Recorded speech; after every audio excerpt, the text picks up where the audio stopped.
कोई अगर हमारा लिसनर हमें सुन रहा है, who can be an engineer, MBA, corporate professional, anyone.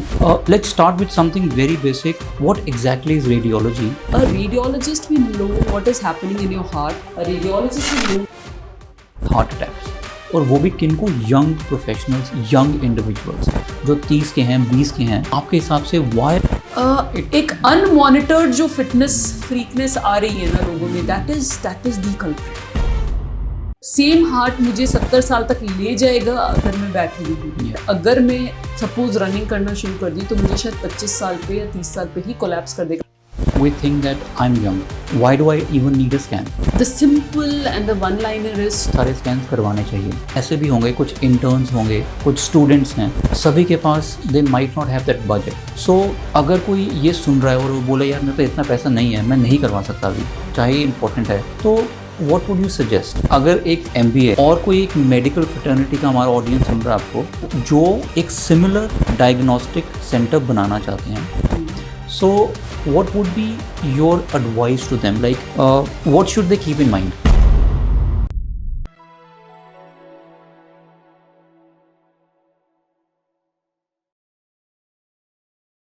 So welcome, Dr. Khushbu, to Shivadiyant. It's an absolute pleasure to have you on Shivadiyant.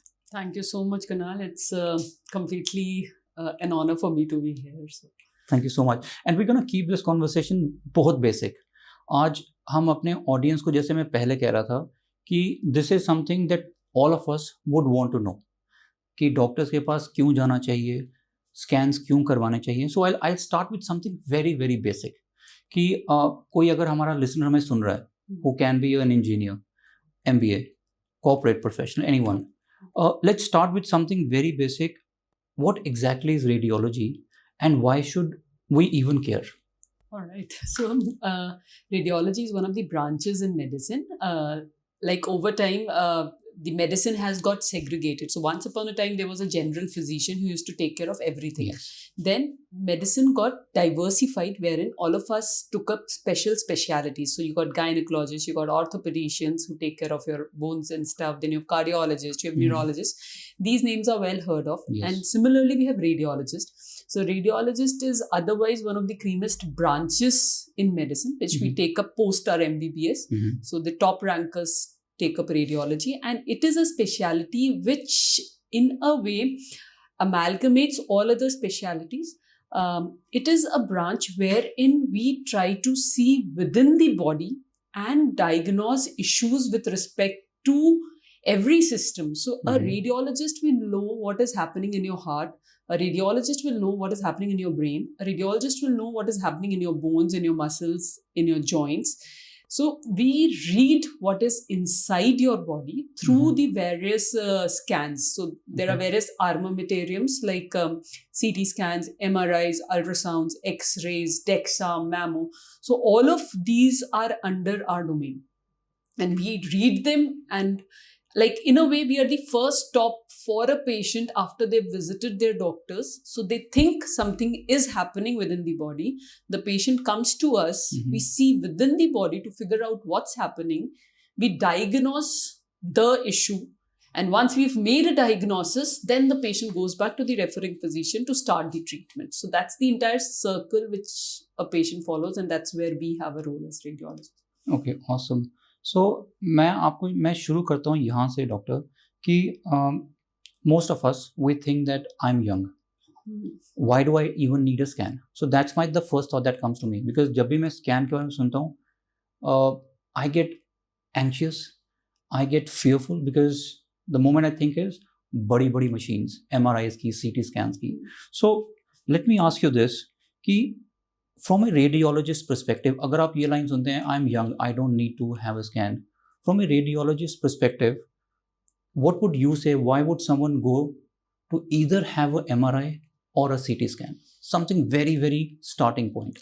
So, the simple and the one-liner is to see within yourself कि क्या चल रहा है. आप जब भी आपको कोई परेशानी है तो ही आप डॉक्टर को विजिट कर रहे हैं. yeah. आप अगर डॉक्टर को विजिट कर रहे हैं एंड आपको एक परेशानी है एंड जिसका जवाब आपके डॉक्टर नहीं दे पा रहे हैं. So for instance you have a headache, your doctor has given you enough medicines, but your headache is not going away, it's not letting you live. That's the point where the scans come in. So first step is often that, you know, that's how medicine is. We try to understand your symptoms. How severe are the symptoms? Mild हैं, दवाइयों से ठीक हो जाएंगे. हमारे पास एक line of treatment होता है. First line is medicines. We've given you medicines. You come back to the doctor again after a week. It's not going away. Maybe I'm missing on something. It's not visible from outside. Go get a scan done. Supposedly we are not, you know, if there is anything that we are missing on. When you talk about young, why young, why scan? So एक young अगर किसी doctor के पास गया तो वो problem is even bigger. After an age से 50, 60, 70, 80 इस उम्र में हम जा रहे हैं, बहुत कुछ हमारी बॉडी में ऑलरेडी चेंज हो गया है. उस उम्र में हेडेक होना is not a big deal, it's okay.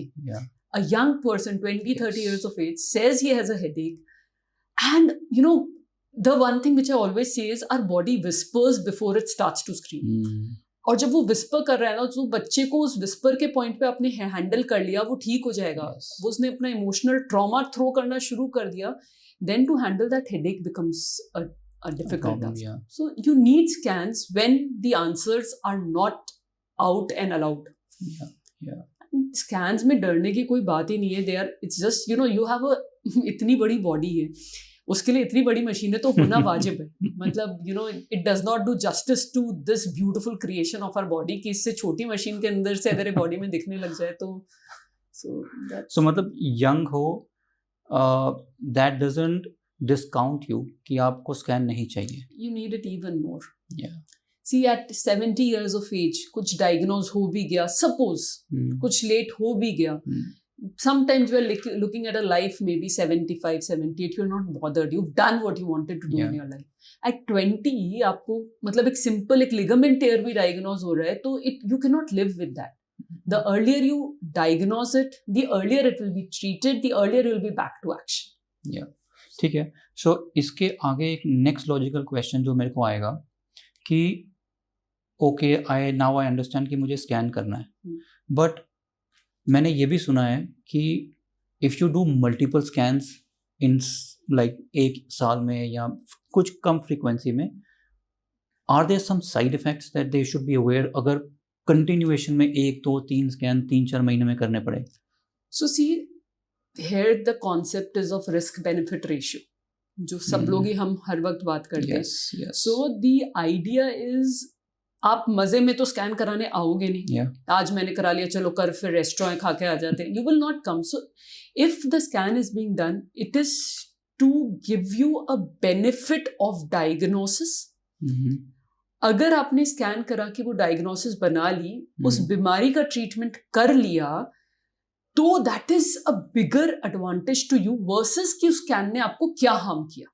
Scan ने अगर हम एक पैरामीटर पे, राडार पे उस तरह से डाले कि मान लो उस डायग्नोसिस से आपके 10 दिन लाइफ के एक्स्ट्रा हुए, तो जो कम हुए वो मे बी 1 या 2 दिन कम हुए. So overall you are at a gain of 9 days. And when you talk about otherwise also, when you talk about risks are with respect to radiations. So we have few machines like MRI, ultrasounds, which are zero radiation machines, zero risk. कोई risk मतलब दूर तक ही नहीं है. There is no risk at all. X-rays and CT scans are machines which involve radiations. To give you an assessment, radiation कितना लगता है, 2 X-rays के अंदर 1 air travel जितना. That is the kind of radiation. Then the other point is, जो हम ये बात कर रहे हैं, multiple repetitive. This is a very interesting thing which everyone should know, that radiation का effect stochastic होता है. By stochastic I mean it is within a time frame. Okay. आपने अगर 12 घंटे के अंतराल के अंदर सपोज 5 स्कैन्स कराए, हमारी डीएनए को वो डैमेज करता है, जो मतलब सपोज्ड है कि रेडिएशंस डीएनए को डैमेज करती हैं. वो कैसे डैमेज करती है, और डीएनए का लाइफ साइकिल होता है मतलब अराउंड मान लीजिए 12 घंटे या कुछ. With in that time frame अगर हमने कर लिए suppose 10, 15, 20 scans, it will do it harm because ठक ठक ठक ठक it is hammering on the. वो 12 घंटे का साइकिल ओवर हो गया, डीएनए रीजेनरेट हो गया. Then the second scan is like a first scan. Okay. So that's a stochastic effect. So ये जितनी myths around radiation हैं, these are more of myths which have been extrapolated from the radiation hazards at Hiroshima, Nagasaki, जहाँ पे जो radiations मतलब I can't even name the multiples में इन machines के regards में radiation. तो बहुत बार लोग इन डर की वजह से मतलब अंदर एक ट्यूमर से मर जाएंगे, लेकिन आप रेडिएशन नहीं लोगे, रेडिएशन से तो पता भी नहीं कुछ होगा भी कि नहीं. So they are not at all harmful. तो डॉक्टर अभी आपने बोला सपोज एक पेशेंट हॉस्पिटल में है, अब उसके पास तो कोई ऑप्शन नहीं है, उसको तो स्कैन जब भी वो डॉक्टर बोलेंगे करना पड़ेगा उसको, ठीक है. सो आपका ये एक जो मेटाफोर मुझे ठीक लगा कि जो डीएनए आपने बोला 12 घंटे में वो फिर से रीजनरेट हो जाएगा, तो मतलब 12 घंटे के बाद आप करेंगे. That's a term, that's not the exact timeline, okay, but that's what we call stochastic effect. कि अगर उतने से अंतराल के अंदर बैंक करेगा तो वो उसको डैमेज करेगा, लेकिन वो भी कितना, मतलब दो सीटी स्कैन 10 सीटी स्कैन भी कोई हार्म नहीं करते. okay, and 10 सीटी scan is like any which way too much. किसी को भी कोई भी बीमारी होगी, कहीं भी हॉस्पिटल में भी एडमिट है, चाहे डॉक्टर, मतलब we all know our work. आपका सुबह सीटी स्कैन हुआ है तो अगर आपका शाम को दोबारा सीटी स्कैन होना है तो there has to be a super logical reason. Forget about radiation, forget about everything else, but एक सिंपल हमें आपको एक एनएसपी दोबारा चढ़ाना है तो there has to be a reason to it. तो वो कुछ देखने के लिए करेंगे, वो आपको बचाने के लिए किया जाएगा. There is, see these are not lifestyle things ना. ये तो नहीं है कि you walk into a diagnostic centre and say आज मैं सीटी स्कैन करा के आता हूँ. करेक्ट, या you are doing it for a reason and that reason is big enough. Radiations do not do harm in the intensity that a diagnostic machine gives. okay, The radiations will do harm if they happen over a short interval, and by short interval I mean a day. okay, उतने से interval में अगर बार बार कोई radiation होता है तो वो फिर भी हार्म करता है. But I have not seen an example where more than 2 CT scan for whatever reasons एक दिन में किया जाए. सीटी स्कैन्स तो नहीं, but normally X-rays might get repeated, they are not that problem. Not at all. As I said, आप कितना, how much do you travel in a month? या I take 20 flights in a month literally.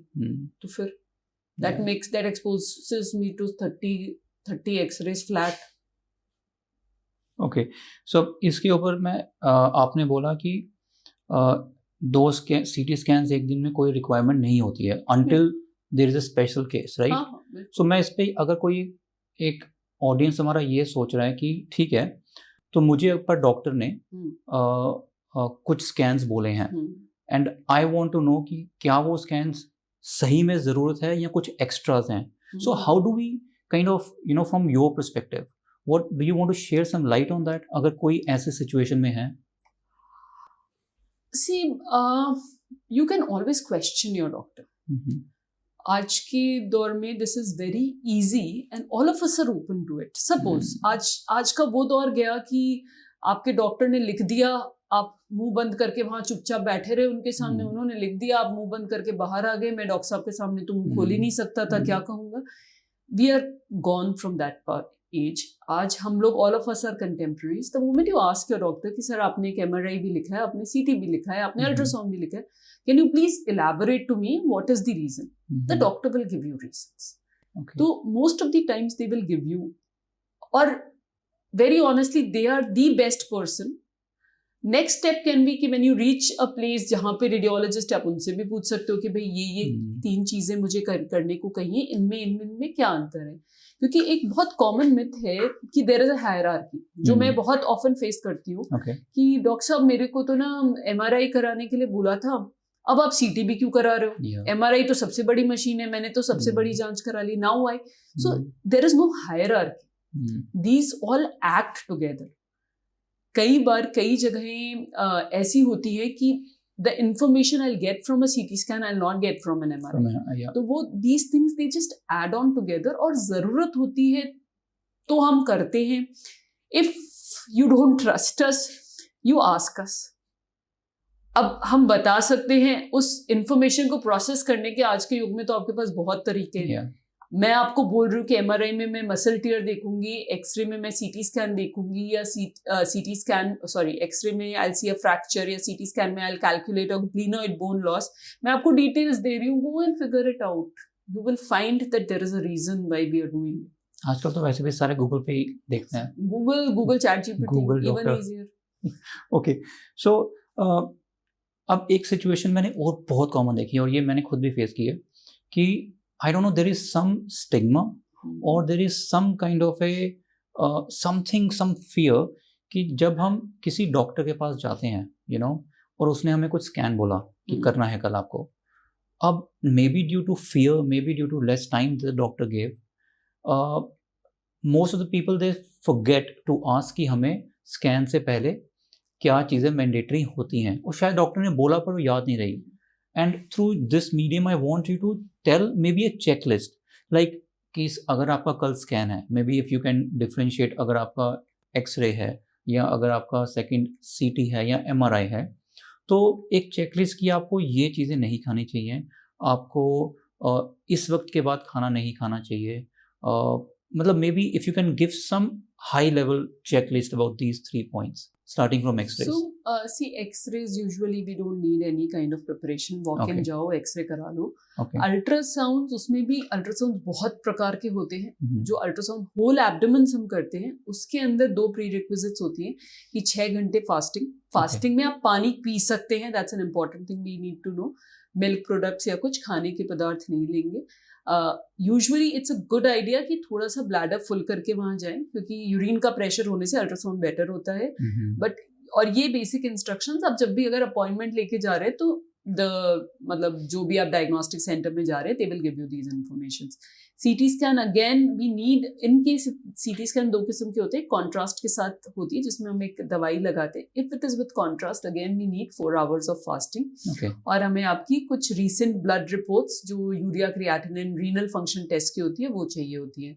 ये दोनों चीज़ें भी diagnostic centres आपको बताते हैं. कोई भी पिछले 2 महीने की ये ब्लड रिपोर्ट्स काम आ जाती हैं. तो it's a good idea always to carry all your reports. So one of the important things which I want to say is carry all your reports. Because हमने बहुत बार ना ये चीज़ देखी है कि लोग हमें टेस्ट करने आ जाते हैं, पुरानी रिपोर्टें लेकर नहीं आते. फिर मतलब see, that is your history. We are building upon those history. आप कुछ पुरानी जांचें लाओगे तो एक्स्ट्रा जांचें नहीं होंगी. हमने देख ली कि भाई ये जांचें तो हो रखी है, let's not do this. और उनके ऊपर एक आपकी कहानी है. मतलब you are not a MCQ कि मैं one of the 4 answers दूंगी. You are a story which I am building up ना. तो वो दैट्स व्हाट, मतलब वो एक चीज़ है कि bring all your previous records. Then with MRI थोड़े प्रिकॉशन जरूर रहते हैं कि हमें कोई मेटल का, स्पेशली जो फ्री मेटल स्टफ होता है, that should not go. You should avoid wearing athleisures, जो आजकल बहुत ही कॉमन है. Can you expand athleisures? What is that? Athleisures are ये जो रनिंग क्लोथ्स वगैरह, आजकल जो ये ट्रैक पैंट्स वगैरह, avoid, because a lot of these athleisures have some kind of those virus materials होते हैं व्हिच हैव कॉज्ड बर्न्स. तो वो हमें अवॉइड करना है. कोई ड्यूरिंग एमआरआई के लिए. तो metal, loose metal products like coin हो गए, चेन्स वगैरह व्हिच आर नॉट गोल्ड और silver. So true gold, silver, diamond does not do any harm with the MR machine. Really? हाँ. So अगर आपने, it's a check point, अगर आपने real gold वगैरह पहना है, वो कुछ नहीं करेगा. But like other metals etc. आपको बाहर निकालने हैं. I said about athleisures, जो आपको बाहर निकालने. कोई बड़ा टैटू है बॉडी में कहीं, inform them.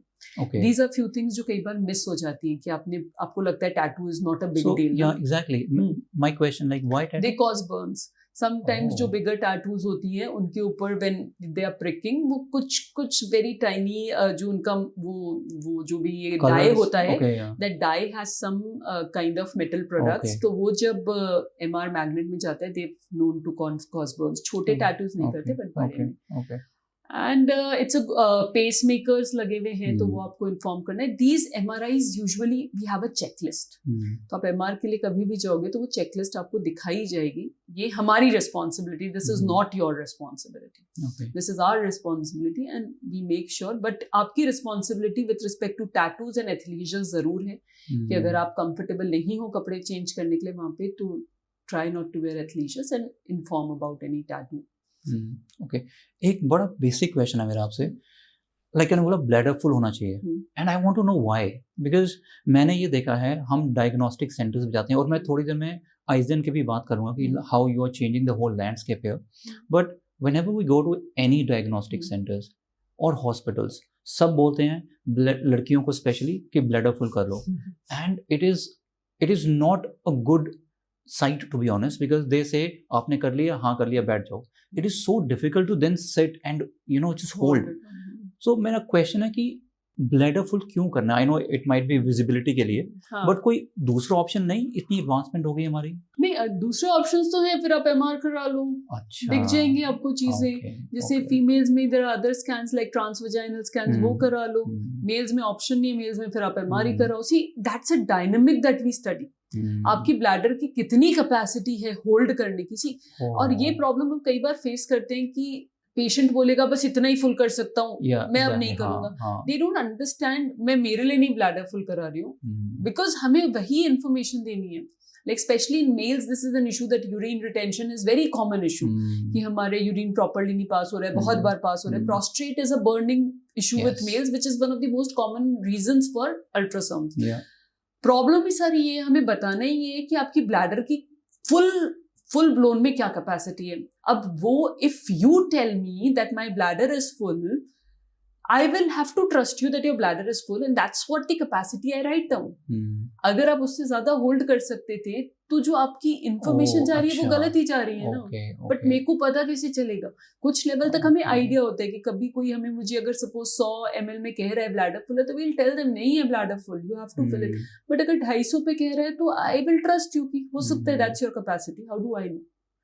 So it is for that test that we need.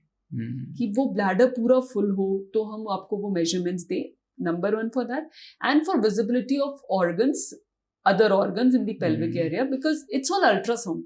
Transmission पानी से ही हो पाता है, वरना इतने गैस होते हैं उसके थ्रू वेव्स ट्रांसमिट ही नहीं होते. How will the waves flow? We all know air के थ्रू वेव्स तो पूरी डिसिपेट हो जाएगी ना. जब पानी रहेगा, वो मीडियम है बीच में, तो वो एयर वो आएगा, तो वो विजिबिलिटी नहीं हो पाती. मतलब इट्स एन एसेंशियल इवल. और अगर नहीं है तो दूसरे ऑप्शन हैं, लाइक आप सीटी स्कैन करा सकते हैं कुछ के लिए, एमआरआई करा सकते हैं, टीवीएस करा सकते हैं, but then the cost difference is so much. सिर्फ ब्लैडर फुल करने के लिए आप ये क्यों कराओगे? It's not indicated. Okay, fair enough.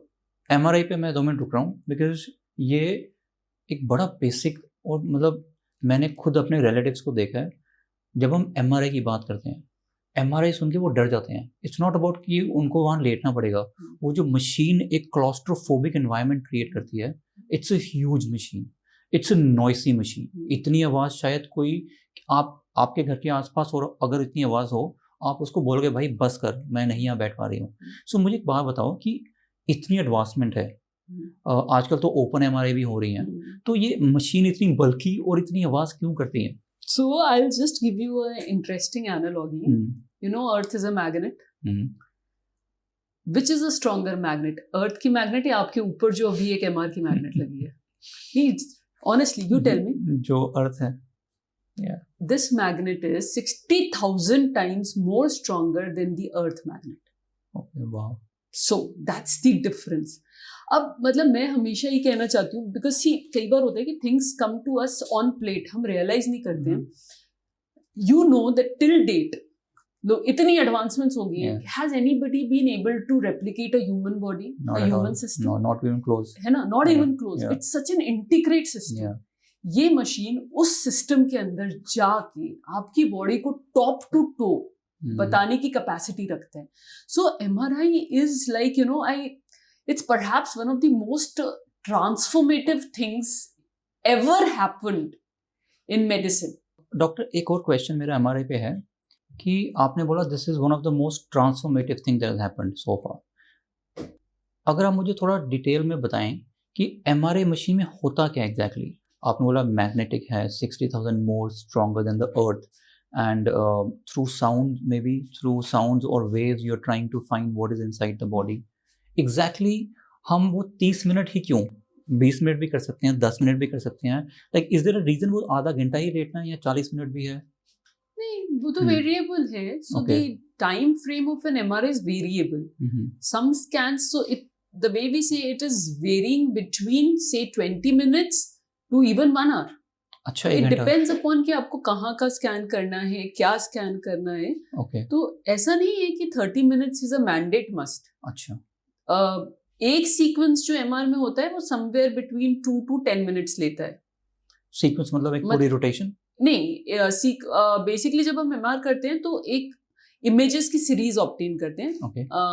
एक एवरेज एक एमआर के अंदर अराउंड 4 से 5 इमेज की सीरीज ऑब्टेन करते हैं. एक Okay. सीरीज को एक सीक्वेंस बोलते हैं. ओके. एक sequence somewhere between 2 to 10 minutes लेता है, हम्म. डिपेंडिंग अपॉन हम कहाँ का कर रहे हैं. जैसे कई बार आप बहुत ही इमरजेंसी में करते हो, ब्रेन का कर रहे हो, आई जस्ट हैव टू सी कि कोई इन्फॉक्शन है कि नहीं, तो वो स्कैन कई बार 10 मिनट में भी होकर निकलता है. But at sorry, infarction, what is that? Clot जिसको आप अच्छा, बोलते हो कि ब्रेन okay. में जो लकवा जब लोगों को आता है तो जब हम okay, ब्रेन देखते हैं ना कि ब्रेन में क्लॉट आ गया है या कुछ, उस चीज को देखने के लिए. Okay. So that is done fast. But at the same time कई बार अगर हम कुछ नर्व्स की एमआरआई करते हैं कि देखने के लिए कि कहीं नर्व में कहीं कोई कंप्रेशन है या कोई नस दब तो नहीं रही है, those MRIs take some much longer time, okay. between 30 to 45 minutes, and depending it's very variable. So MR Okay. fix नहीं है कि it's 30 minutes.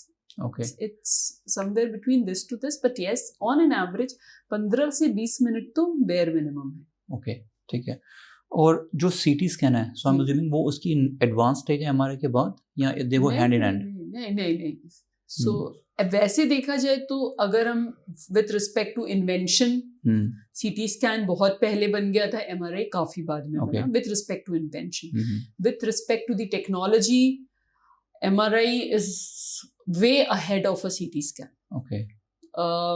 With respect to information, again MRI is way ahead. But कुछ जगह ऐसी हैं जहां CT scan scores over MRI. जैसे एक सिंपल एग्जांपल है कि अगर हमें किडनी में पथरी का देखना है कि रीनल स्टोन है कि नहीं, वो किसी ट्रैक में, वहां पे एमआरआई का कोई रोल नहीं आता. अच्छा. तो वो एमआरआई उन स्टोन्स को नहीं पकड़ पाता है, वो स्टोन सीटी स्कैन में पकड़ाए जाते हैं. ओके. कुछ फ्रैक्चर्स होते हैं जिनका अगर हमें डिस्प्लेसमेंट एंड ऑल देखना है, lately with the way the MR is, we pick up those also. But उसके लिए कई बार CT scan is a shade better than MR. Okay, ठीक. But rest everywhere MR works. Okay, fair enough. अब मैं ना एक नेक्स्ट सेक्शन में जाता हूँ जिसको मैंने अपना नाम दिया प्रिवेंटिव हेल्थ केयर. और इसमें सबसे पहले जो मेरे माइंड में क्वेश्चन आया था कि if you look at the age trajectory of young professional nowadays, I have seen this and this goes to doctors as well. In the age bracket of 20 या 30 साल मैं देख रहा हूँ आजकल बहुत फ्रीक्वेंट हार्ट अटैक्स, और वो भी किनको? यंग प्रोफेशनल्स, यंग इंडिविजुअल्स जो 30 के हैं, 20 के हैं. तो from your radiologist standpoint, like अगर मैं आपसे पूछूं, you might have done some analysis, आपके हिसाब से why what is happening here इतनी जल्दी? See, why ka reason we all know, we just keep our eyes shut to it. We know it's the lifestyle, the way the lifestyle has changed lately, the way the eating habits have changed lately, the way the stress levels have changed. So हम ये चीज़ें realize नहीं करते हैं now. मतलब पहले एक work time होता था, 9 से 5 आपने काम किया, उसके बाद आपके पास शायद फ़ोन नहीं है, आपके पास मे बी कोई अदर मोडालिटी नहीं है जिससे कि आप किसी चीज़ के लिए वर्कड अप हो या कुछ हो. So you had your time, the way the food was, it was different. तो ये दोनों तीनों चीज़ें तो हम सबको ही पता है कि मतलब our lifestyle, the way we eat and the stress levels which have added on. And ये सारा ना इसी एज ग्रुप में ज़्यादा अकोमोडेट हो गया है क्योंकि this is the age group जो अब सर्फेस पे आया है. Yes. And in this era where we are seeing revolution with respect to technology massively. Yeah. तो अगर हम बैठे भी हैं तो we have things like AI working कि कैसे कर रहा है, let me put my brain into it, let me sit with it, let me sit and keep eating, keep eating and watching, हाँ वही बस वही करते रहेंगे हम. मतलब not even binging, आप पढ़ ही रहे हो, आप शायद काम ही कर रहे हो, बट आप वही कर रहे हो. बट अपार्ट फ्रॉम दैट जो एक चीज मैंने इन दिनों में may be last 5 years or 6 years which I have seen more often, which goes थोड़ा सा इट इज लाइक ऑक्सीमोरॉन कह लो या कुछ, इट वर्क्स लाइक दिस कि द फिटनेस रेवोल्यूशन. तो एक तरफ पे the fitness revolution is making us fit, but एक अनमॉनिटर्ड जो फिटनेस फ्रीकनेस आ रही है ना लोगों में, दैट इज द कल्प्रिट. मतलब आप जहां तक एक लिमिट में फिटनेस पे जा रहे हो, it's a boon for your health. It's we started reversing our age groups. हम बहुत अच्छे ट्रैक पे मूव कर रहे हैं हम.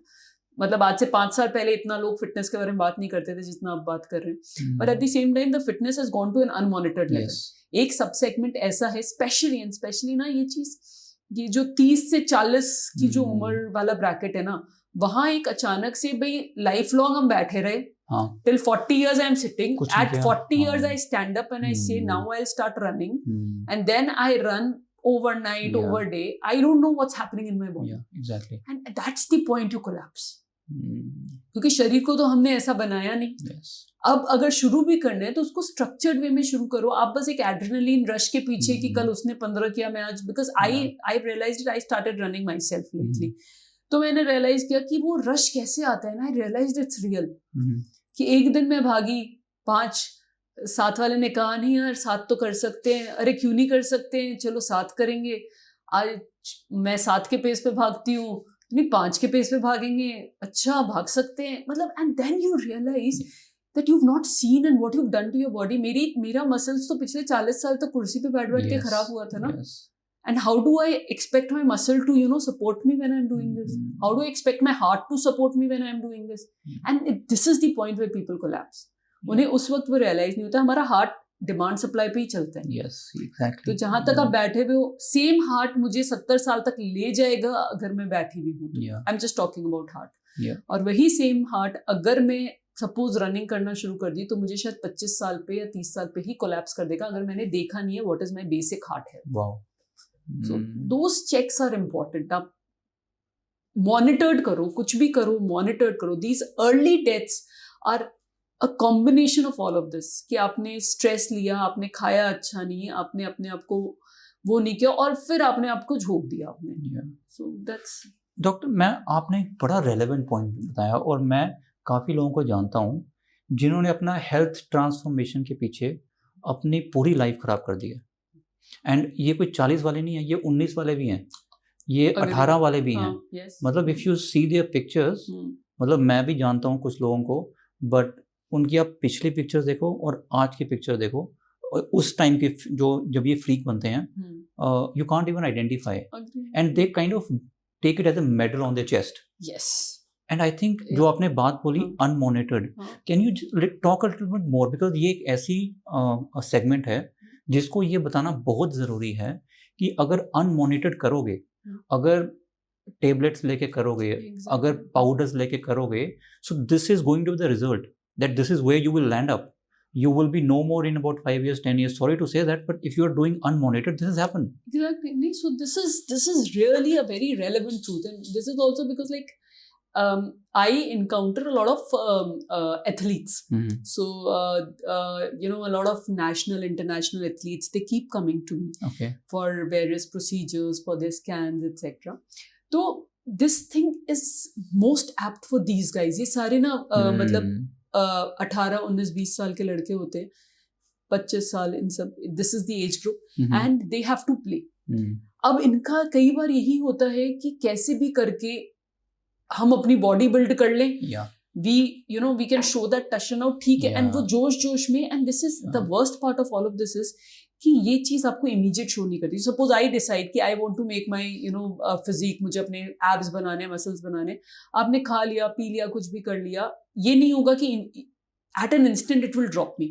मैं अगले 5-6 साल आराम से निकाल लूंगी, बट वो 6-7 साल के बाद then your body starts calling and then you realize what harm you have done. And हमने मतलब we have seen it so clearly, like when we do a lot of these regenerative procedures etc for sports personnel, and it's a very live example I've seen that a few of them who come to me, I can make out that they are very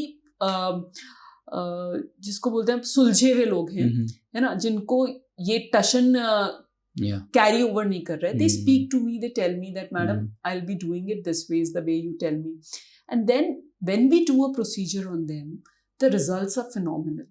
दूसरे बस procedure कर दो, suppose there is a tendon tear, you do the procedure, we will get back to play. हम वो खेल भी लेंगे, वो दो परफॉर्मेंसेस दे भी देंगे, उन्होंने 2 वर्ल्ड चैंपियनशिप्स भी खेल ली, बट थर्ड में द टेंडन इज गॉन। सो उनको वो 2 में तो वो दिखा देंगे हमने कर लिया। So that is where that unmonitored thing works, कि आप जो अपने शरीर के साथ कर रहे हो उसको प्रॉपरली मॉनिटरिंग में करोगे तो it will take a flatter trajectory but it will be sustaining. जबकि आप अगर मतलब बहुत ही स्टीप ट्रैजेक्टरी पे जाओगे, you will fall down there and there. So I'll just take a minute here more. What should they do? Like when we say monitor करो, like अगर कोई सुन रहा है अभी and he or she has done that, तो starting point क्या होना चाहिए? See, it's very simple. अगर हम बेसिक टेस्ट के हिसाब से बात करें, और आप अगर suppose you are an athlete getting into a body transformation kind of thing, कई बेसिक चीजें होती है कि एक basic list of health checkups होती है, एक routine blood workup depending upon your age group. Suppose आप you are in your 30s के बाद के एज ग्रुप में हो, तो get a cardiac check also done, especially for athletes. That is only for athletes, not for lay people. But अगर आप कोई रनर हो या आप किसी मतलब long heavy उस एक्सरसाइजेस वगैरह में जा रहे हो, तो get a baseline cardiac checkup done, because कुछ issues congenital होती हैं. I'm not talking about things like जो age के साथ आती हैं, but बहुत सारी heart की issues congenital होती है, and our body is phenomenal. उसके पास बहुत अच्छी कैपेसिटी है बहुत सारी बीमारियों के साथ अपने को चलाने की। वो मतलब वो अपने अंदर ही मॉडिफिकेशंस करता रहता है जब तक एक नॉर्मल लेवल पे चलाना है, लेकिन जब उसके ऊपर वो स्ट्रेस ज्यादा आता है तो इट गिव्स अप। तो यू शुड बी नोइंग अंदर की कैपेसिटी क्या है, आप उसके लिए क्या कर सकते हो। तो उसके अंदर if you're an athlete, get a basic heart workup done, get a basic blood workup done, and एक important चीज जो और होती है कि आपका एक DEXA scan करवा लो। So depending upon what level of performance you are looking at, तो जो बहुत ये जो extraordinary elite athletes होते हैं, they nowadays do whole body MRIs etc. to figure out their muscle mass, bone mass. But you're not into that elite segment, to at least get a DEXA scan done to understand your bone health and your muscle mass, and then take it from there. फिर उसके बाद जब आप suppose you're a wrestler or you're a body builder, आप एक वो build कर रहे हो, तो आप एक बेसलाइन फिर के बाद दोबारा एक रिपीट स्कैन कराओगे, you'll understand how your body is shaping up, कौन सा segments of mass बढ़ा, कौन सा नहीं बढ़ा, so then you know what you're doing with your body. So ये तो हो गए एथलीट्स। अगर कोई एक स्टूडेंट है, कोई एक कॉर्पोरेट प्रोफेशनल है जिसको अभी एक नया आइडिया आया है, कोई रील्स देख के कि मुझे ट्रांसफॉर्मेशन करनी है और वो शुरू हो चुका है या हो चुकी है, तो उसके लिए स्टार्टिंग पॉइंट क्या है? सो उसके लिए भी again it depends upon the age group. Most of the 20 से 30 के बीच में है कोई, 20 से 30 के बीच में है, तो एक बेसिक ब्लड वर्कअप, एक बेसिक कार्डियक वर्कअप तो आप करवा ही लो, बिकॉज यही नाम है कार्डियक वर्कअप। कार्डियक वर्कअप के अंदर जैसे ये होता है कि एक echocardiography is a test. So a basic echocardiography आपने करा ली if you are going into a transformative journey. So एक echocardiography करा ली, एक DEXA scan आपने कराया है, और एक blood में जिसमें basically आपके liver function tests and renal function tests. And I am looking at a segment where we are not talking about them taking any kind of supplements. Because अगर कोई आप supplements लेके ये changes ला रहे हो, then you have to be very very very careful.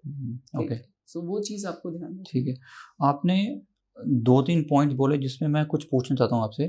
Full body profiling बोला आपने, ठीक है।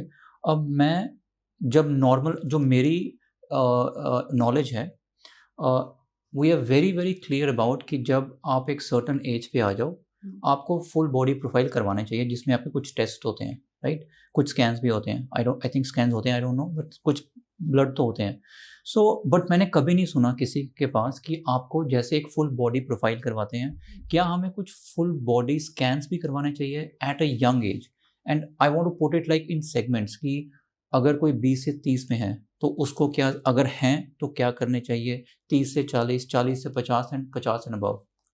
Wow, that's a very very relevant thing, and मतलब this is what we label as kind of a proactive care. तो हम जो अभी बात कर रहे हैं वो हम बात कर रहे हैं for people who are assumed healthy. Yes, exactly. हमें पता नहीं है, मतलब at least whatever is there we don't know, we are assumed healthy, and we are people who are aware of ourselves and our body, and we want to be aware. So we are looking at that aware segment.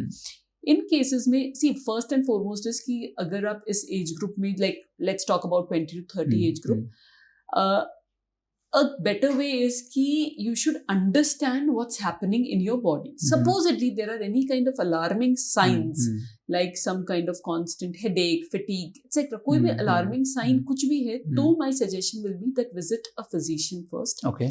उनसे मिल लो, उनसे discuss कर लो कि क्या problem है and then go about it. If there are no alarming signs, you are just aware and you want to be aware of your body, then कुछ चीजें हमारी मतलब then you know it's like platter. Okay. आप एक course मील पे जाना चाह रहे हो, 2 कोर्स मील पे जाना चाह रहे हो, 3 कोर्स पे जाना चाह रहे हो, 4 course, it's like that platter. बिल्कुल बेसिक आपको करना है एक routine blood workup which includes your CBC, LFT, RFT. आप करा लो, दैट इज गुड इनफ. एक अल्ट्रासाउंड एब्डोमेन करा लो विच इज गुड इनफ. ये दोनों के लिए, लड़के लड़की दोनों के लिए? दोनों, लड़के लड़की दोनों के लिए. In the 20 to 30 age group, these 2 test एक रूटीन जो ब्लड वर्कअप, बिल्कुल बेसिक ब्लड वर्कअप होता है, LFT, RFT, vitamin D, calcium, B12 and CBC. Okay.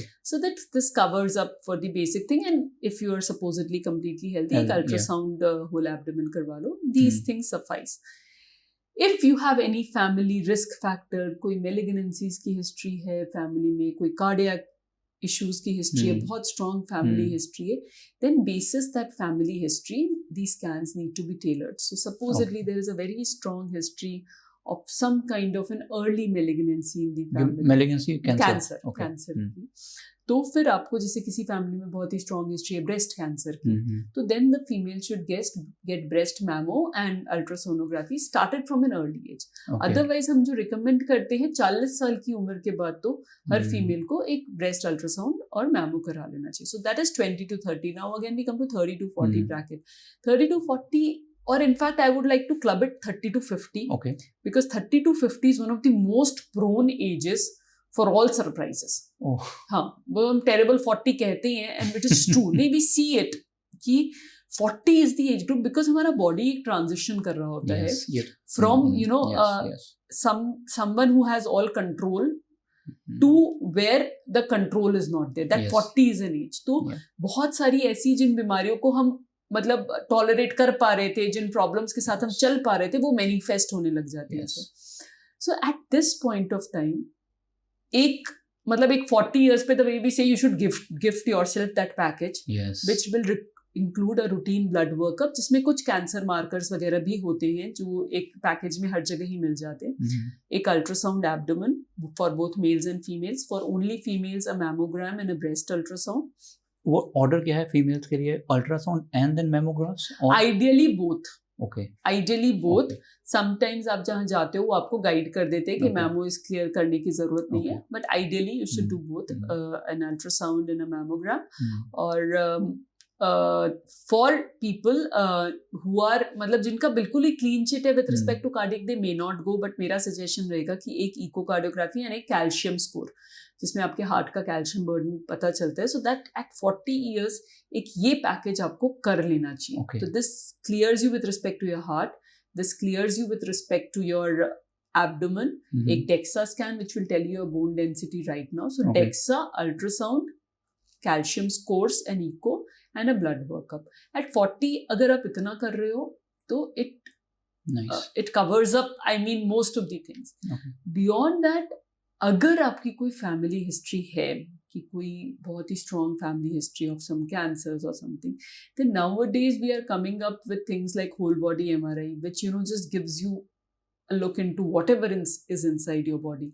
But then that is something जहाँ आप एक कॉल लोगे कि भाई उतना पैसा आप देना चाहोगे कि वो करके करा. हाँ, it's expensive. Whole body MRI is expensive. So this is usually अभी जो लेटेस्ट चल रहा है ये ज्यादातर जैसे व्हेन यू से ये जो 30, 40, 50 years ऑफ एज ग्रुप में जो कॉर्पोरेट्स में जो बहुत हायर पोजीशंस पे होते हैं and they know how they have reached that position क्योंकि शायद उन्होंने अपनी लाइफ का कचरा बना के वहां पहुंचे हैं. मतलब long working hours, you know, no मतलब no control on what they are eating, no sleeping pattern, and now they are scared. मतलब वो वहां पहुंच तो गए सब करके, but they know what they did. तो अब उस पॉइंट पे जब वो पहुंच जाते हैं and they are scared and now they have achieved everything and now they want to live that. तो those for those people are, you know, it's quite coming up now, the whole body MRIs. So as I have always said, MR is transformational. तो वो हमें मतलब पूरा look into the longevity, आपके शरीर में आपके मसल्स का क्या चल रहा है, बोन्स का क्या चल रहा है, कहीं कोई कैंसर चल रहा है कि नहीं चल रहा है, कहीं कोई आर्थराइटिस चल रहा है कि नहीं चल रहा है. They give you a complete, मतलब they give you a peep inside your body. Very nice. And then उसके ऊपर मतलब ये it's becoming with these people because they have the money, they want to do it, and it adds on, it does. So एक और आपने point बड़ा relevant बोला, which was कि आजकल की जो जनरेशन है, आप उनके फूडिंग हैबिट्स देख लो, आप उनके स्लीपिंग पैटर्न देख लो, आप उनके हार्मोनल चेंजेस देख लो आजकल. तो आप तो यहाँ पे काफ़ी स्कैन्स देखते होगे. तो अगर मैं आपसे ये पूछूं कि अगर आप एक जनरल कोई ऐसा पैटर्न आप देख रहे हैं कि जब मेरे पास इस टाइप के कॉर्पोरेट के जो लोग आते हैं, तो कुछ ऐसा पैटर्न आपको दिख रहा है कि इस जनरेशन में due to sleeping disorders, food, they are eating everything which is available, कुछ फ्रॉम योर स्टैंड पॉइंट कि यार ये पैटर्न दिख रहा है, क्या करना चाहिए? Two most common things that I see is, one is fatty liver.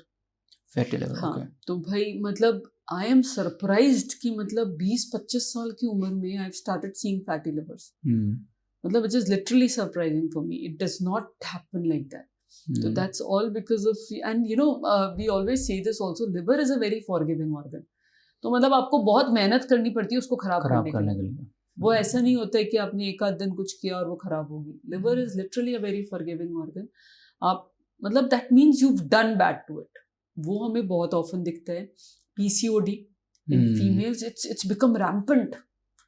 मतलब every second third female and you see PCOD, altered hormonal patterns, and it's just because भाई एक मतलब unmonitored खाना, unmonitored सोना, किसी चीज का कोई पैटर्न ही नहीं है. So these two things have otherwise become most rampant. So मैं आपको एक चीज बोल रहा हूँ, आपने PCOD बोला और ये बड़ा रिलेट करता है मेरे साथ आजकल कि अगर आप किसी भी लड़की मतलब any female working in any organization, आजकल के वर्किंग आवर्स है ही ऐसे डॉक्टर, यू नो, चाहे आप उनको ये बोल दो, but if you talk realistically they can not do anything about it. So is there a way कि they can still do their work, they can still do the late night shifts, but they can still do some damage, the reverse of the damage they have done? Like, see, it's not so much that the late night shifts or the working hours hamper.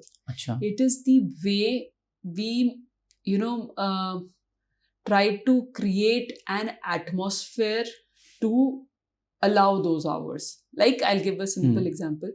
आप late night अगर काम कर रहे हो, आप क्या करोगे अगर सामने टेबल पे चिप्स का पैकेट रख कर ही आप लेट नाइट काम करो? That is what does the harm. आप लेट नाइट भी काम कर रहे हो, you have made, you know कि इट इज नेसेसरी, आप अवॉइड नहीं कर सकते हो. सो डॉक्टर, अभी तक आपने जो इन्फॉर्मेशन दी है that is mind blowing to be honest. अब एक बड़ा कल्मिनेशन क्वेश्चन इसी सेक्शन का मैं बोलूँगा. सभी को इस वक्त ये सुनकर लग रहा होगा कि चलो मुझे ये सारे स्कैन्स करवाने चाहिए डिफरेंट एज ब्रैकेट के हिसाब से, बट मैं ये भी बोलना चाहता हूँ कुछ ऐसे भी होंगे, कुछ इंटर्न्स होंगे, कुछ स्टूडेंट्स हैं, सभी के पास they might not have that budget. So अगर कोई ये सुन रहा है और वो बोले यार मेरे पास इतना पैसा नहीं है, मैं नहीं करवा सकता अभी, चाहे ये इम्पोर्टेंट है, तो what would you suggest? See, in that case, I would just say that be mindful of your body. Body हमें सिग्नल्स देती है, तो कुछ सिग्नल्स जैसे आपको कभी भी लग रहा है कि your body is not working at par, तो उसको इग्नोर मत करो. एंड मतलब always visit a doctor at least. ठीक है, maybe don't get scans done और anything, but visit your doctor जो उसको असेस कर लेगा. There are two ways. So the doctor is in an intermediary. तो आप उस डॉक्टर को ही बोलोगे ठीक है, I can't do a routine whole body checkup unnecessarily, आप मुझे एक बार असेस कर लो. You tell me which particular system is where you think an issue is, then we'll work on it according. तो मतलब don't ignore it. Blanket सब लोगों को हर test करानी जरूरी भी नहीं है. तब करानी चाहिए जब मतलब we are sorted with other things and we have मतलब see it's always मतलब it depends upon the resources. All of it depends upon the resources. आप किसी को ये नहीं बोलोगे कि खाना मत खाओ और स्कैन करा के. Exactly. But I will definitely say कि मूवी मत देखो और स्कैन करा के. Yeah. So that's what you have to understand. किसी को यंग जो बच्चे हैं, they have to first and foremost be mindful of whatever they are doing, be mindful of their body. अगर बॉडी कोई साइंस दे रही है तो उसको इग्नोर नहीं करें. Go and visit a doctor, speak to them. अगर आप, मैं थोड़ा सा इस पे और डिवेल करता हूँ. आप जब साइंस बोलते हैं, because science is something which is very vague term. If I ask you कि आप मुझे कुछ 5 या 10 साइंस बताओ, लाइक क्या साइंस हैं जो वो अभी सुन के बोलेंगे हाँ ये साइंस मुझे हो रहे हैं, मिनिमम क्या है, जो बेयर मिनिमम? सो हेडेक्स. ओके. अगर ऐसा लग रहा है कि एक हेडेक मेरी रूटीन दवाइयों से जा ही नहीं रहा है. ओके. सम अनएक्सप्लेन्ड वेट लॉस. ओके. कि मैं कुछ नहीं कर रहा हूँ, but I've been seeing that I'm losing weight. I'm not doing any gymming, any exercising, but I am losing weight. Okay.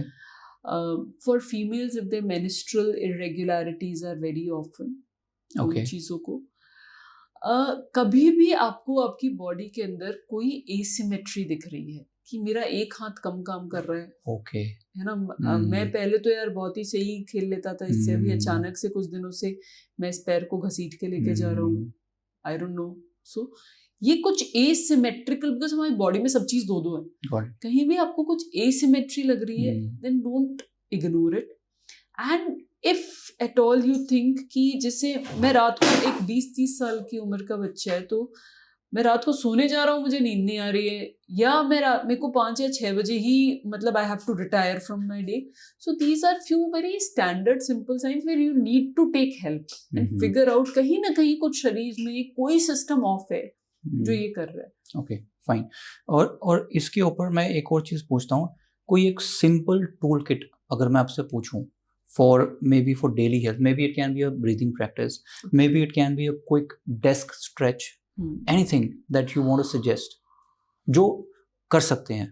So overall health के लिए one of the most important thing is be mindful of what you are eating. Okay, eating. सबसे important वो है कि आप कोई भी अगर पैकेट भी उठा रहे हो तो प्लीज उसके इंग्रेडिएंट्स देखो, उसमें कितनी कैलोरीज है, कितना फैट है, कितना ये, please read it. Because the moment you do it you know what you are doing, and आप वहीं रुक जाओगे या आप रियलाइज कर लोगे दूसरा पैकेट उठाने से पहले. So be mindful of what you are eating. ठीक है. Number 2, always include at least 45 minutes of activity. Okay. अब आप कह सकते हो कि मेरे पास 45 मिनट है नहीं कि मैं सुबह एक्सरसाइज करूं या मैं सुबह भागूं या कुछ. ठीक है, नहीं है.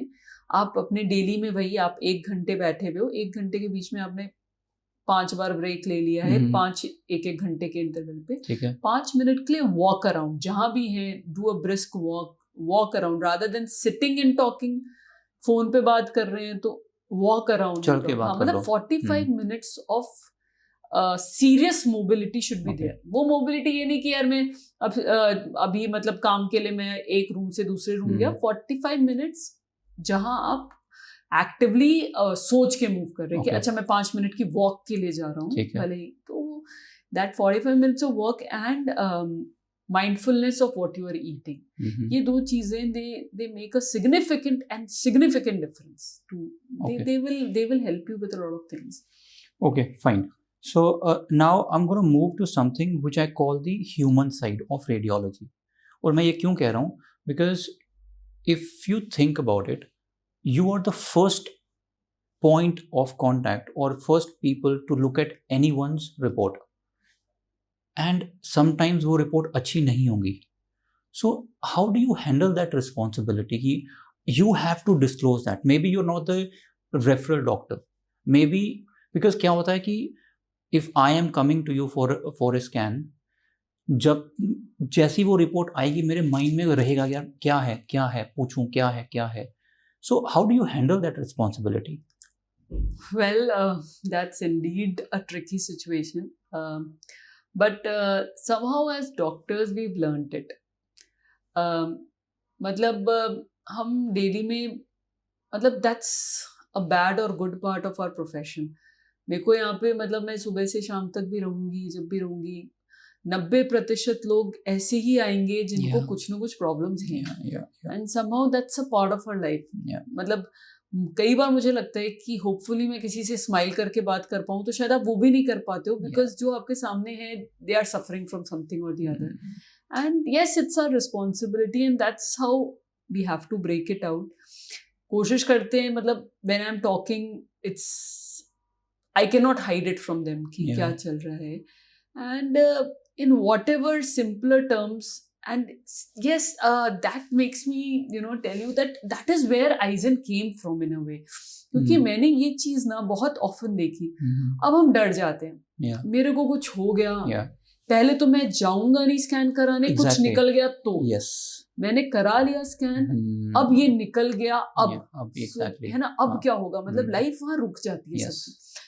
So one of the reasons of Aizen was this, to develop this comfort and confidence कि देखिए मतलब लाइफ में ये सब होना है.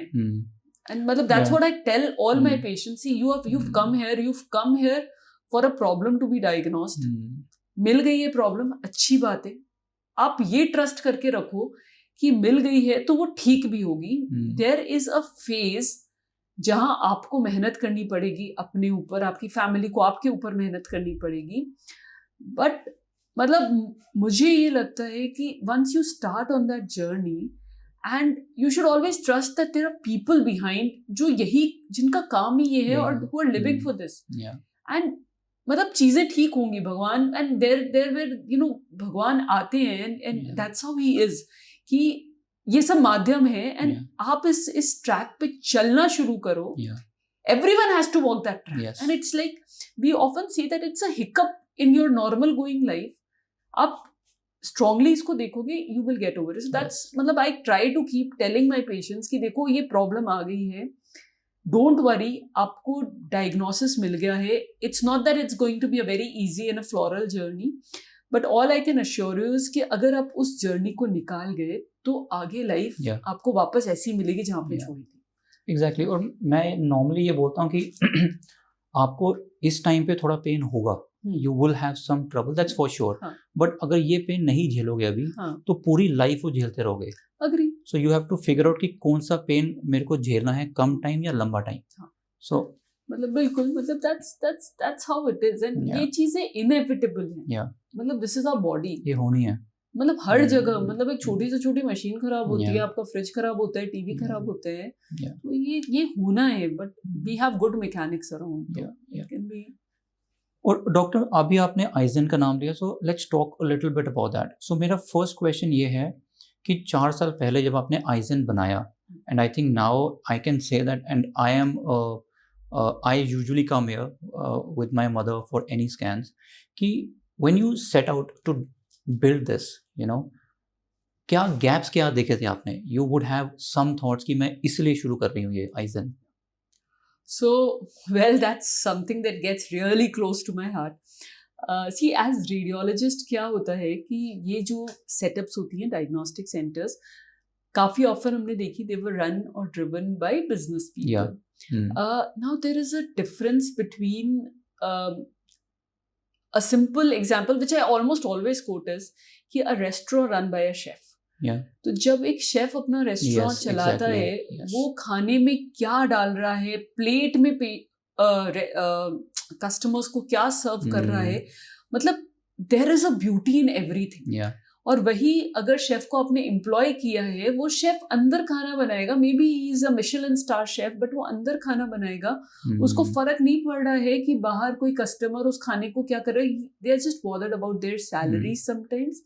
एंड कई बार उनको कोई करने भी नहीं देता है, बिकॉज लोग उनके ऊपर प्रेशर क्रिएट करते हैं कि भाई आपको 10 लोगों का तो खाना बनाना ही है, आप आज 5 में कैसे रुक रहे हो. So I saw that with radiology, because these are huge cost driven setups, and I saw that as radiologist we have a huge power. We are the first stop for any patient. हमने जितनी जल्दी एक मरीज की diagnosis बना दी, उतनी जल्दी ही उसका ट्रीटमेंट स्टार्ट होगा. तो हर जगह हम अलग अलग किस्म की problems I was facing. I have worked with corporates, I have worked with diagnostic centres. मतलब there was a limit to the way I wanted to treat a patient.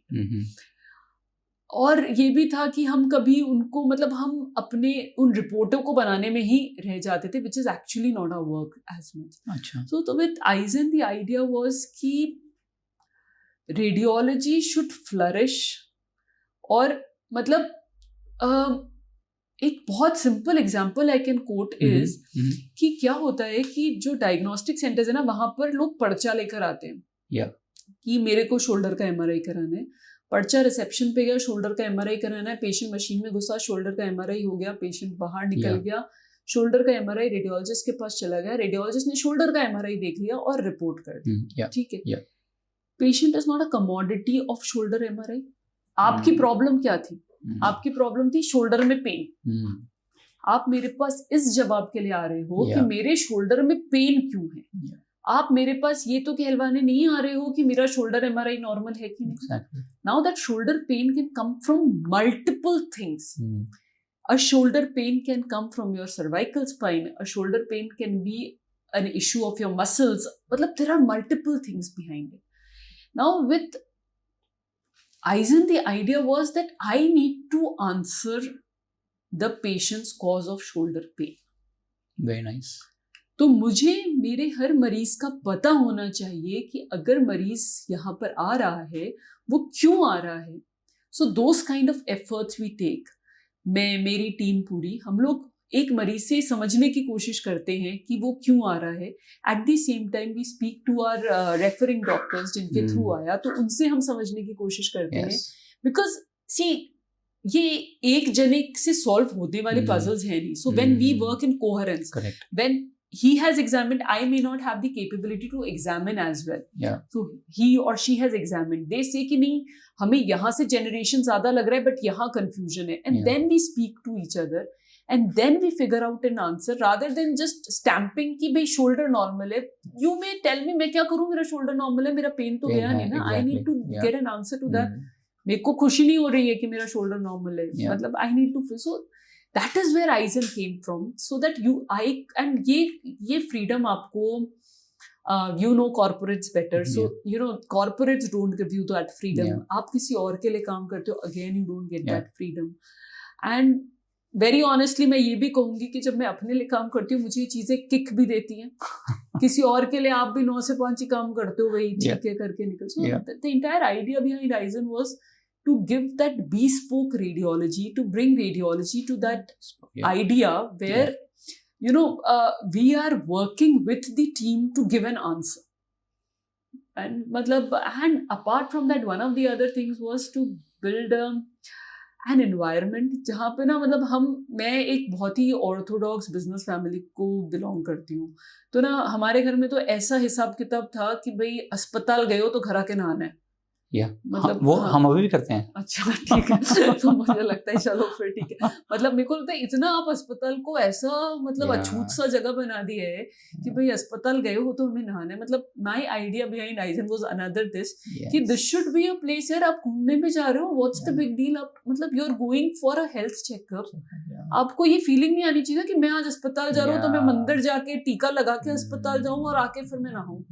आप वहाँ जा रहे हो, आप अपने हेल्थ को दिखाने जा रहे हो, आप दिखाओ, फिगर आउट करो, कम बैक, हंसते खेलते आओ। वहां बैठ के भी रोते रहें, ठीक है, there is a problem, but we all need to learn to smile in those issues. तो हमने थोड़ा इसके colours and the entire vibes around it कोशिश ऐसा किया। आई वाज टोल्ड, मैं जब एक बिल्ड भी कर रही थी, मुझे लोगों ने कहा हॉस्पिटल्स अब ग्रीन, ब्लू, व्हाइट ये कलर्स होते हैं, why are you doing all this, आप इतनी मेहनत, इतना पैसा क्यों बर्बाद कर रहे हो इन चीजों पे।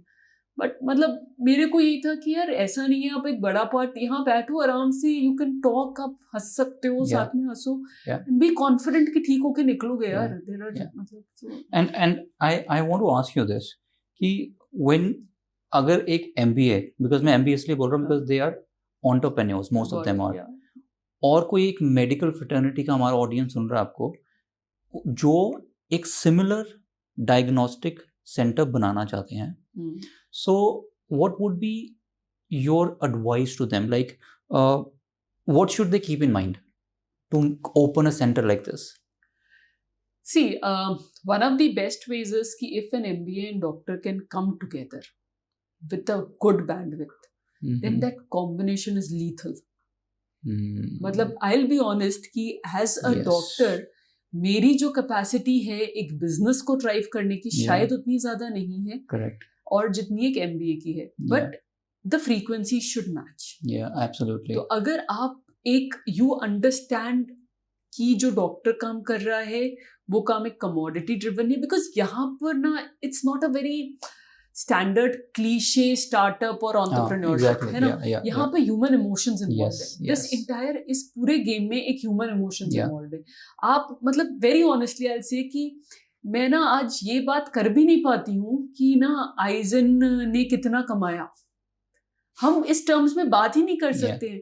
आप अगर कोई बिजनेस करते हो तो आप ये बात करते हो ना कि आज कलेक्शन इतना हुआ, मतलब मुझसे मैं वो बात कर ही नहीं सकती हूँ, मतलब because see and I can't talk like that. I can understand that, है ना, बिकॉज आई मतलब व्हाट वी टॉक इज कि यार आज मैंने ना 10 पेशेंट्स थे, उनके ये डायग्नोसिस निकाली and you know we could see that difference. तो मेडिकल में थोड़ा वो कोशंट है. और एक बहुत ही कॉमन ना जो हम रूटीन सुनते आते हैं, मतलब it's easy for you to equate it to entrepreneurship, but मैं यहाँ बैठी हूँ very often, it's not a you know I don't know whether I should quote it और not, but it's not new, but हमें काफी often ना लोग निकल के आपने तो धंधा बना रखा है, इट्स एंटरप्रेन्योरशिप ना, मतलब ये एंड एक बहुत ही कॉमन स्टेटमेंट है. आप किसी जूते की दुकान पे नहीं कहते हो कि आपने धंधा बना रखा है. सो ये बहुत इमोशंस इसमें इन्वॉल्व है. सो MBA and doctor if they work around together, I think that's yes I love that जो आपने एक कॉम्बिनेशन दिया ना. I don't think I thought about it in the past, but now since you're talking about it, yes, it makes a lot of sense. And yes, then they know the business sense. मैं उसमें बस एक चीज़ ये ज़रूर कहना चाहूँगी, I don't know it's very practical तो नहीं, मतलब बहुत ही concrete है कि नहीं, but I have seen it and I've lived it. See, medicine is one branch, do good work, profit is a byproduct. And it ought to come.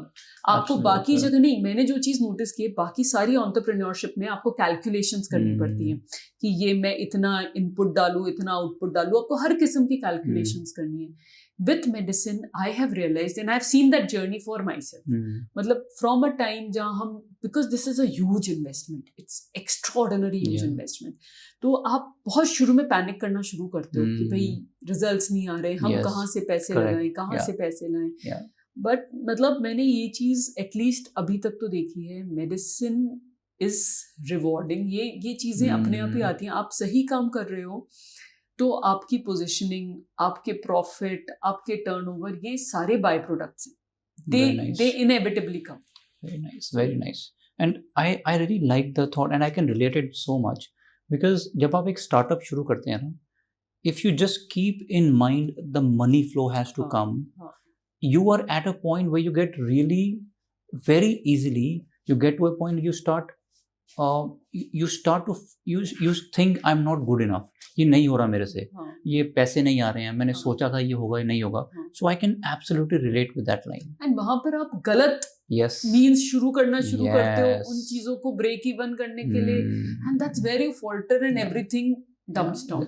And मैं आज ही अंशुल से यही बात कर रहा था कि you know when we talk about how we want to grow and all that, so sometimes I also think यार अंशुल कुछ ऐसा कर लेते हैं, and then he brings me back to line कि नहीं ऐसा नहीं करना है, हम यही करेंगे, be patient, you know. So I can relate to that so much.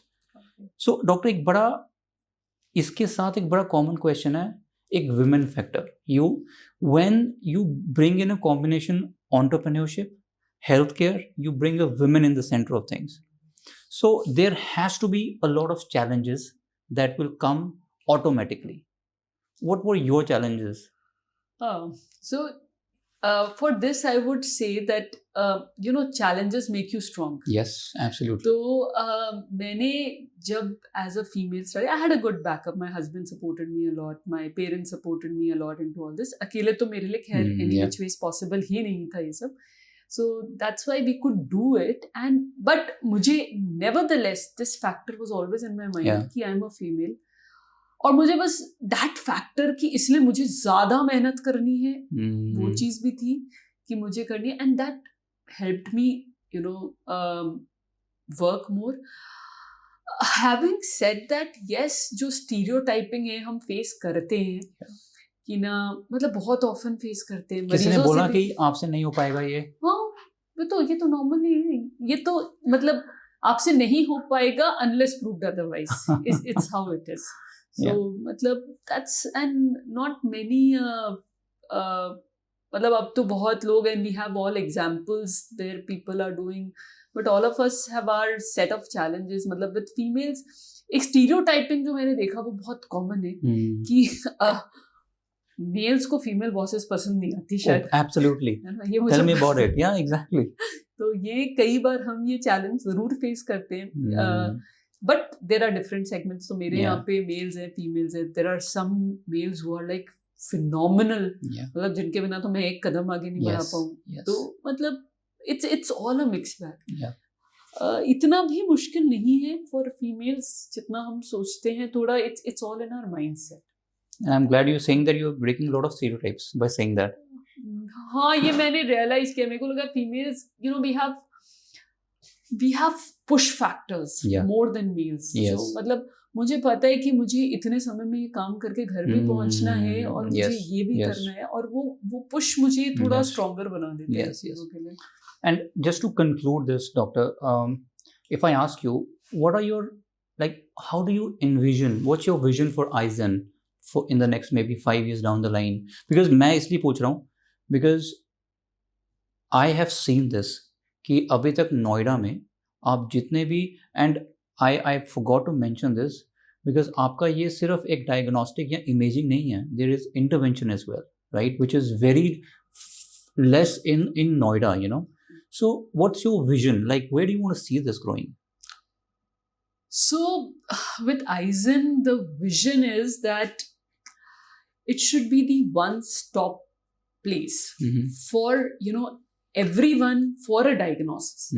And when you talk about interventions, so that is where we treat also. Yes. So that's interventions is a segment of radiology wherein मतलब so एक मैं आपको बहुत ही इस पे एक example quote कर सकती हूँ. तो भाई so a patient comes to us, सुबह call आता है कि I can't walk. Yeah. मैंने सुबह कुछ योगा एक्सरसाइज की, कुछ जर्क आ गया मेरे बैक में. Now I can't walk. I need an ambulance to be transported to figure out to get an MRI done. The patient comes to us in an ambulance. MRI होता है. We realize that there is a disc which is causing a nerve compression. We do a foraminal block for the patient which is a CT guided procedure जिसमें हम उस nerve को block करते हैं. And you will believe दोपहर को 3 बजे वो पेशेंट यहाँ से वॉक करके अपने घर जा रहे हैं. Wow. That's so awesome. That's what is the intervention part of it. Yeah. So where we are doing these minimally invasive procedures, जो जैसे पहले सर्जरी होती है, ओपन होती है, फिर लैप्रोस्कोपिक सर्जरीज में जहाँ बड़े छेद बनाते हैं. विद रेडियोलॉजी दी इंटरवेंशंस है जहाँ आप एक नीडल की छेद से उनको इन मशीनरी से देखते हो कि आपकी नीडल कहाँ जा रही है. छोटे मोटे there are some few surgical procedures kind of things and then diagnostic procedures जिनको बायोप्सी वगैरह कहते हैं, वो करते हैं. सो भाई to coming back to the vision with आइजन, दी विजन इज दिस कि एक बार एक मरीज यहाँ पहुंच रहा है तो मेरा मतलब I want to decrease that gap between. वो मरीज घूमता रहे टिल अ डायग्नोसिस. मतलब डायग्नोसिस तो यहाँ से लेकर जाए पेशेंट और उसके बाद now the treatment has to happen. So it should be a place where people come with confidence कि अब we will get an answer to what is happening to us. And then our treatment can be taken care of from there. When they walk out of Aizen, they walk out with a clarity कि मेरे को ये है, मुझे next ये करना है.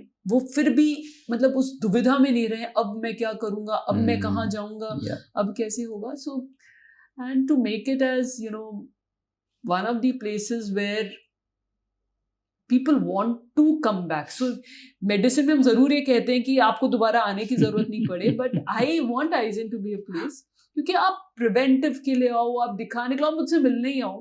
You come and tell me that I'm doing well. Very nice. So that's something that I look ahead to. Very nice. Right. And I think अभी तक जो हमने यहाँ डिस्कस किया डॉक्टर, मुझे लगता है कि this would be a gold mine for all of them. अगर उनको कोई भी बेसिक चीज़ें जो हमने डिस्कस करी, they will definitely help them. और मैं एक आपके थ्रू ये बात कहना चाहता हूँ कि if there is anyone who writes the best comment or who has something which suggests कि you know this is what I was suffering to and I came out of it, if you one of the best comments of this whole conversation, we can have a one-to-one session of 10 minutes with doctor and probably you know we'll see how it goes from there. But I think thanks for your time. This has been one of the wonderful conversation. And honestly, this, I was telling this to the audience in the beginning, that we have taken a step further today, because generally on Shivadians we talk about careers, stress and all that. Okay. But what you have told today, I think this will surely stick with them. And it was really an honor to have you on Shivadians. Thank you so much, Kunal. It was completely my honor. And, to get a stage like yours, to be able to, put forth a lot of things.